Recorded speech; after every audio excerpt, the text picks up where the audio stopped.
This is Professor Jang, and according to most of the interviews I have seen and according to most of the lectures that I have seen him give, there's only one thing that I can point to that have gotten us to this point. It's the one thing he always mentioned is eschatology. And now, when he's asked a question about Jewish eschatology, he explains saying this. But where do you see Israel ending up here? So unfortunately, Israel has become a death cult. It's very eschatological. It's only minority people, right? You have these religious extremists who've taken control over the Israel government, and they believe that what's happening in the Middle East will lead to the coming of Messiah.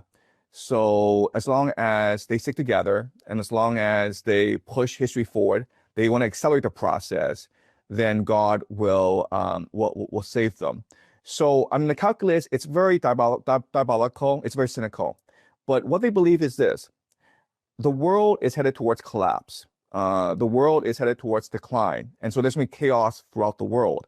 And if Israel is able to accelerate this chaos, push this chaos forward, then what's going to happen is that, first of all, Israel is going to be better positioned than everyone else to take advantage of this chaos because Israel has the initiative. But also, it's going to force all Jews around the world to unite behind the idea of Israel, because the world will rightfully see Israel as a chaos agent. But that's good for Israel, because if the Jewish people are united, if all the nation of Israel is united behind a common cause, then God will stand behind Israel and defeat the entire world. And unfortunately, that is very much a calculus of these religious fanatics in Israel today. Which I think is a problem. That's the problem, right? It's all these people who feel like Armageddon should happen in order for their eschatological prophecy coming true. So they have their Messiah, this ones have their Jesus, this ones have their that, everybody has their this. According to everything he has explained so far up until today, I think the eschatology of all of these religions that are conversion are the problem getting us to where we are right now, where wars are going to be commonplace. Then at the end of this interview, it was asked what could save the American Republic. And then he said white nationalists. Don't white nationalists have an eschatology that they have to follow too? I mean, he said we should ask questions. We should always doubt what it is he said. We should always look at it from a speculative angle and not see it as facts or some sort of prophecy. I mean, it's a prediction, quite all right, but at this point now, it's like he's saying this eschatology is going to destroy the world. At the same time, saying this particular one might save the world. I don't understand. I mean, man, if you guys understand this better than I do, let me know in the comment section, because I'm really confused right now. But yeah, my last question was, how do you see, typically from watching, civilizational decline and all, how do you see the U.S. empire going here and the wider political West? Do you expect a continuing gradual decline as we've seen over the past years, or just a quick collapse? Yes, I think there are three major symptoms of an empire in decline. They are bureaucratization. You have this huge imperial bureaucracy in Washington, D.C. that's no longer accountable to the people. You have financialization, where Wall Street is in control. You have individualization, which is like everyone sees themselves as an island. You lose social cohesion. You lose the capacity to stand together. But at the same time, I see in America a growing movement of people who want to restore the American Republic. And these people are what we call Christian nationalists.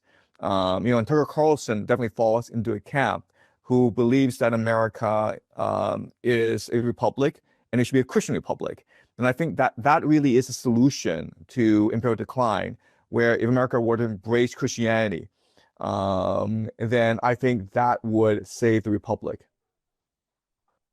Yeah, no, well, this wider idea that religion helps to keep, a state or a civilization together, it's and also to keep its morality and vigor. This is ideas of Tocqueville, though. He argued that the American liberalism, the focus on individualism, what made U.S. liberalism sustainable in terms of not just succumbing to complete hedonism, a little bit like the direction it's taken over the last few decades, was because the spirit of religion would always balance the spirit of liberty. that you would have this balance. The liberty wouldn't again begin to degrade itself into this horrible hedonism. But he also warned, though, that over time the liberal ideals, individual focus, would begin to seek to liberate themselves from any restraint, which includes religion. So it just seems very difficult for the Christianity essentially to restore some common identity in America today, though, in order to, I guess, revive the idea of a collective consciousness, a common cause, something along these lines. Right. I completely agree with the sentiment. America was founded on two pillars. The first pillar, of course, is Enlightenment, secularism, and the second pillar was Puritanism, like Protestantism.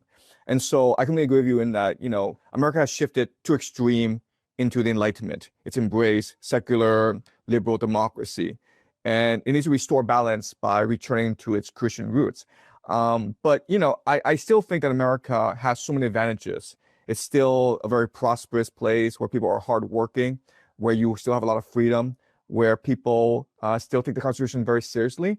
And once they start to fully embrace their Christian heritage, then I think that a lot of the great advantages of America can be restored.